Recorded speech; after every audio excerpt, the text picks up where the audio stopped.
Tu, pirms bērns sācis runāt, kādiem vārdiem tas domā? Vai gleznās? Varbūt tās kustas un šūpojas, gluži kā Mūzus pītajā grozā vilniešiem līdzi. Pirms domas ieguvušas teikumu apveidu, kā lai tās izstāsta? Pirms saturs salīs vārdu krūkās, kā izstāstīt šo šūpošanos, šo klaboņu duku, šo vītņu, šo pārmiju satikšanos, šīs griezīgās durvis, šo skopos pavēlošos izsaucienus, šo nemieru mammas elpā tumsu, visu laiku tumsu un smaku, un tu tikai jūti, ka tev rauj prom, tur, kur nevajag, tur, kur nedrīkst. Nežēlīgs, nepielūdzams spēks, rauj kā caur tuneli, nē, tas tikai vilciens. Bet pat mamma neko nevar izdarīt klusē, bet ārā tikai ducina, čīkstina, nes tevi prom, nē, tā nav upe, vilciens tikai, un tu kliedz visu ceļu bez apstājas, kliedz un kliedz, it kā tas varētu kaut ko mainīt, šī kliekšana. Varbūt citādi nevari, jo divgadnieks neprot pasaules lieluma, izmisumu milzīgo un nāves negausīgo. Lielums tev uzglūn kā kaķis, tumsā čukst, tu, un atkal tu, pār sliedēm, vienā ritmā ar metālu.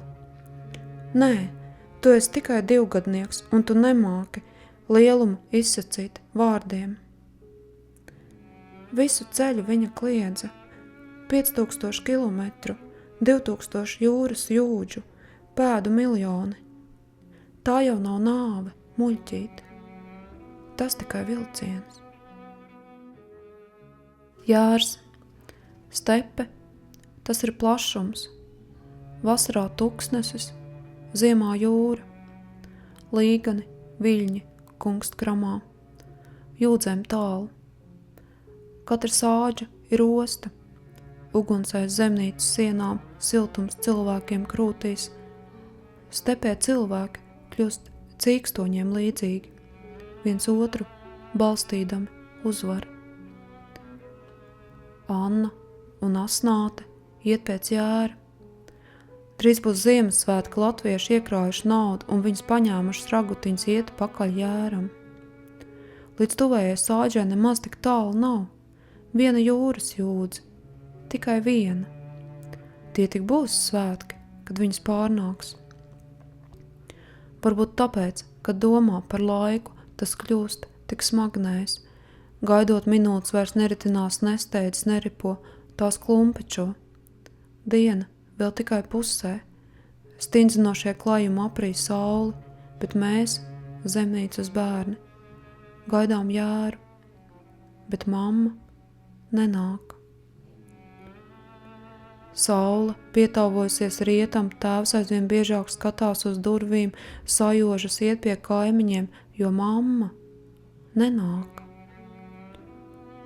Tumsa pielējas sāģi ar savādu trauksmi, viņi paņēmuši lāpas, necik tālu jau netiks stepē un sniegā drīz iemircis zvaigznes un vilku acis, bet mamma nenāk.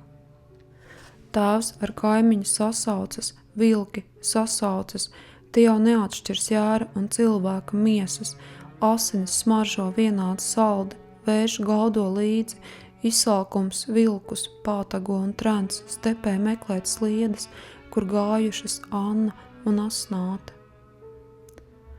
Vai viņas vairs nepazīst sāģas ugunis, vai viņu sirds kompasa bultus nejūt bērnu sirds pukstu satraukto dunoņu, kur viņas tumsā tik ilgi? Asnāte, mamma. Vīri meklē un kliedz, pieņems spēkā vējš un bailes, nu kā mums tas Jārs? Priekš kā mums tas Jārs vajadzīgs? Kālaši būtu iztikuši ar ķieģelīti un kartupeļiem, bet Ziemassvētka nāk, un aiz tiem ziema, aiz ziemas tums, aiz tumsas nāve. Mēs jau vienu brīdi domājam, ka neatnāksim. Apmaldījāmies pa to stepi, tumšs jau palika uguņus, nekur neredz, tad vēl tas Jārs nezin, kāpēc sāk krist no ragavām nost, nesām uz rokām, vilki jau laikam smaku bija sajutuši un sāka gaudot, tad gan baili palika, likās, ka viss.